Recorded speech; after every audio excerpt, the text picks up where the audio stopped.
उन्होंने कहा कि जब मनुष्य को बना दिया तो मनुष्य का उद्देश्य क्या है? हमने कहा उसमें मिल जाना, जहां से वो वापस आया है, जहां से पिछड़ा है।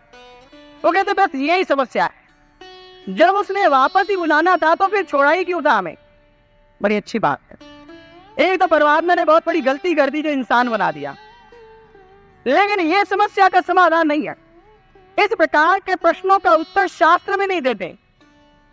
यह प्रश्न नहीं है, इस प्रकार के प्रश्नों का जो उत्तर है ये एक क्यूरियोसिटी है, जिज्ञासा नहीं है, कौतूहल है। दो चीजें होती है, एक क्यूरियोसिटी होती है, एक अर्ज होती है। एक उत्तर होता है, एक समाधान होता है। इंसान समाधान को नहीं चाहता क्योंकि बुद्धि के चक्कर में पड़ चुका है, उसको तर्क वितर्क करने की आदत पड़ चुकी है। इस कारण से वो ये नहीं चाहता कि मुझे ईश्वर कैसे मिले, मैं उसको कैसे प्राप्त करूं।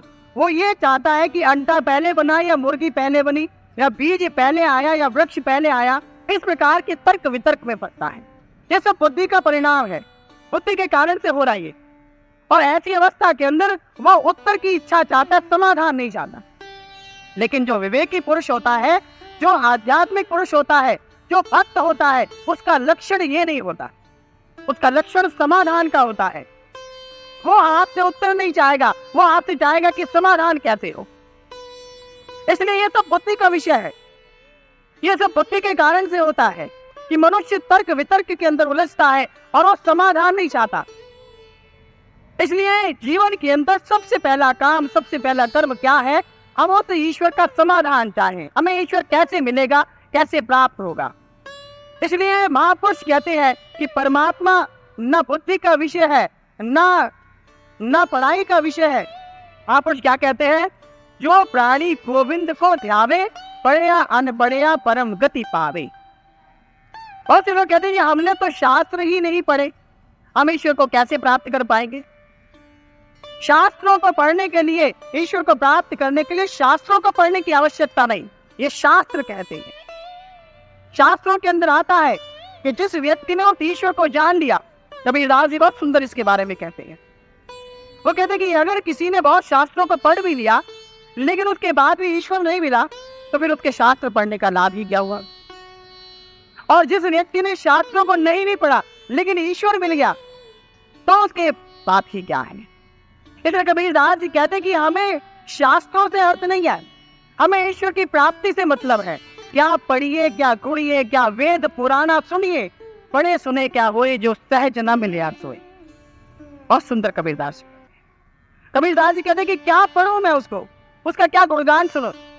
पढ़े सुने क्या होए, अगर पढ़ भी लिया, सुन भी लिया, लेकिन वो मिला ही नहीं तो उसका लाभ क्या। पढ़े सुने क्या होए, जो सहज ना मिलिया सोए। अंधियारे दीपक चाहिए, अंधकार के अंदर दीपक चाहिए, प्रकाश चाहिए। प्रकाश की बातें नहीं चाहिए। प्रकाश कितना सुंदर होता है, प्रकाश कहता है, वो इससे मिलता है, ये चढ़ जाए नहीं चाहिए। हमें अंधकार में अगर हम हैं तो हमें प्रकाश चाहिए, की बातें नहीं, चर्चाएं नहीं। इसलिए कबीरदास जी कहते हैं अंधियारे दीपक चाहिए, एक वस्त अगोचर रहिए। और अगोचर वस्त, एक वस्त अगोचर पाई, घट दीपक रहा समाई। और जिसको तो अगोचर ज्ञान प्राप्त कर लिया तो पता लगा कि प्रकाश तो कहीं बाहर है ही नहीं, अंधकार तो मेरा एक भ्रम था, मेरे अंतर के अंदर ईश्वर पहले से ही बैठा था। इसलिए महापुरुष कहते हैं एक वस्त अगोचर पाई, घट दीपक रहा समाई। कहे कबीर अब जानिया, जिसको तो अगोचर तत्व मिल गया, वो युक्ति, वो ज्ञान मिल गया जिसके द्वारा हमने अपने अंतर में ईश्वर को देख लिया। तो कहते हैं कि एक वस्त अगोचर पाई, घट दीपक रहा समाई। कहे कबीर अब जानिया, दावा कर दे। वो कहते कि मैंने जान लिया। वेदा में तम पुरुषम महानतम आदित्य वर्णम तम सा परस्तात् तमे विदित्वाति मृत्यु मेति न अन्य पंथा विद्यते।